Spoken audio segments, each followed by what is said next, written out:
There was a time when video game ads used to be creative and innovative. There was a certain art to creating the perfect video game trailer to create hype and excitement for the upcoming big releases, which kept the buzz around the game active. Unfortunately, we don't really see it anymore, and I really want to talk about why this happened. In order to do that, let's start from the very beginning. Back in the 90s and early 2000s, video game marketing was in a completely different place. There were printed ads in video game magazines, TV commercials, and so on. We had the famous Sega Genesis ads where they roasted the shit out of Nintendo. You had the iconic Nintendo 64 and GameCube ads giving a fun, energetic, and wacky vibe. Then we had PlayStation, who was known for making its weird and unsettling ads, and whilst it was odd, it still kept you interested in their product. And it was definitely creative and innovative, I'd give them that, as no one else would make something like that. You also had the start of E3, an expo where you had it all. Big presentations, trailers, and reviews of the upcoming video games and also consoles. It was pretty much 1 week dedicated to games, which really assisted in building the hype for upcoming projects and also gave all sorts of developers a stage to present their games. There were also a lot of cringe moments, but honestly looking back, they made those events all the more memorable. Like there is no way you can't remember this Konami guy. This also just helped build hype in the long run. Another thing that video game trailers did was tell a story to sell you on the game in very creative ways, such as the Halo 3 Believe marketing campaign, which was full of interesting trailers that included diorama models to advertise the battlefield that players would experience, wild TV commercials and live action videos. These trailers not only shared what the game looked like but also gave us what the narrative and the tone was all about. There was no fancy logo drop at the end, just solemn peace and quiet, which was to respect the sacrifice and legacy the soldiers left behind and also immortalized Master Chief as a symbol of hope. This marketing campaign was iconic and still considered one of the best to be ever done. There's also the Dead Island trailer, which is mostly in reverse, telling us what led to the massacre of the family involved in the hotel, and it's just heartbreakingly beautiful with the music. It just shows you how harsh and brutal the world of this game is, and showing people as people and not some legendary heroes who can save the day. This was such a unique trailer in the way it was presented and it is still talked about to this day. And of course, I cannot go one video without talking about Assassin's Creed. The Assassin's Creed cinematic trailers are also so iconic now that you can't have Ubisoft not make one of these. These used to be so peak, man. The music, the cinematic visuals, and what's presented was just so mesmerizing. I still think Ubisoft marketing peaked with the Assassin's Creed Revelations trailer.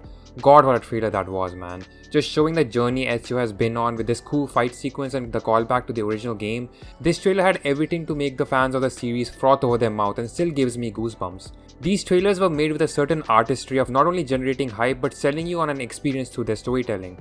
So what happened? Why don't we see these anymore? Well, there are a lot of reasons why. First and foremost is obviously the disappearance of E3.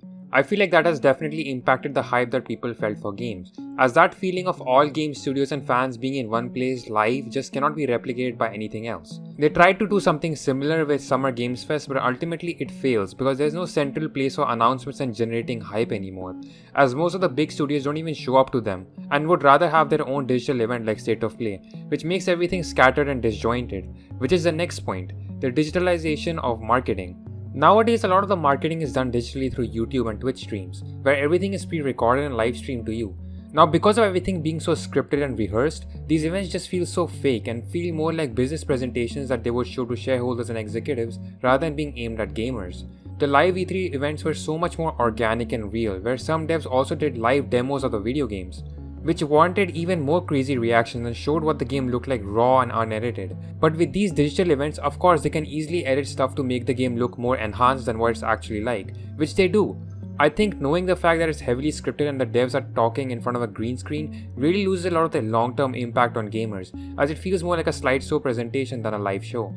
Budget is also another thing to take into account here, as games are becoming more and more expensive to make, so it's pretty obvious that devs would want to cut down unnecessary expenses from wherever they can, which is why a lot of games now have much shorter marketing cycles, which I get why they do this, but since big AAA games are taking so long to make now, we can go a long time without hearing about them, which easily makes the players lose interest over time as there's very little to nothing to maintain that hype.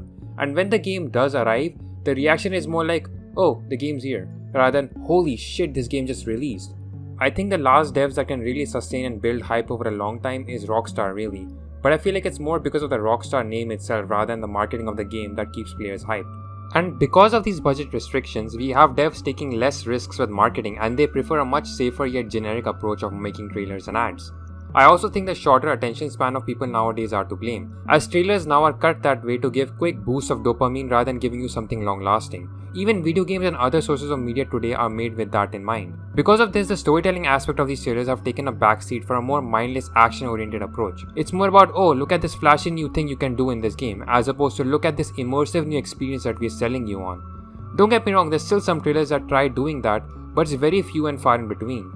Also, with the rise of influencers and streaming, it has become a much more easier and budget-friendly way to market a product through sponsorships of influencers playing the game early and sharing their thoughts on it. So it eliminates the need of making artsy trailers or gameplay demos, as influencers are doing their job for them. As I said, these companies will do whatever they can to cut costs, even if it comes at the cost of creating hype, memories, and moments that players can look back upon. Video game events, trailers, and marketing in general feel more like deadbeat corporate events rather than being fun and exciting culturally.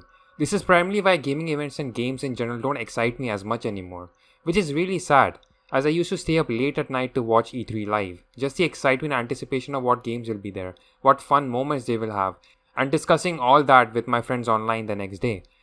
I wish and yearn for the golden age of creative marketing to return, but with where the games industry is at the moment, my hopes are bleak. There was a time when video games just weren't introduced to us. They were introduced to us as legends. The trailers didn't hype a product, it sold us on a story and made us believe. I hope you guys enjoyed this video. Like and subscribe if you did. This was a fun little project I put together whilst I was working on the next retrospective video, which hopefully should come out soon. But please share in the comments below what do you think of all this. What were your favorite moments and memories of video game events? And what were your favorite trailers? Anyway, I wish you guys a good day and I'll see you very soon with another video. Bye!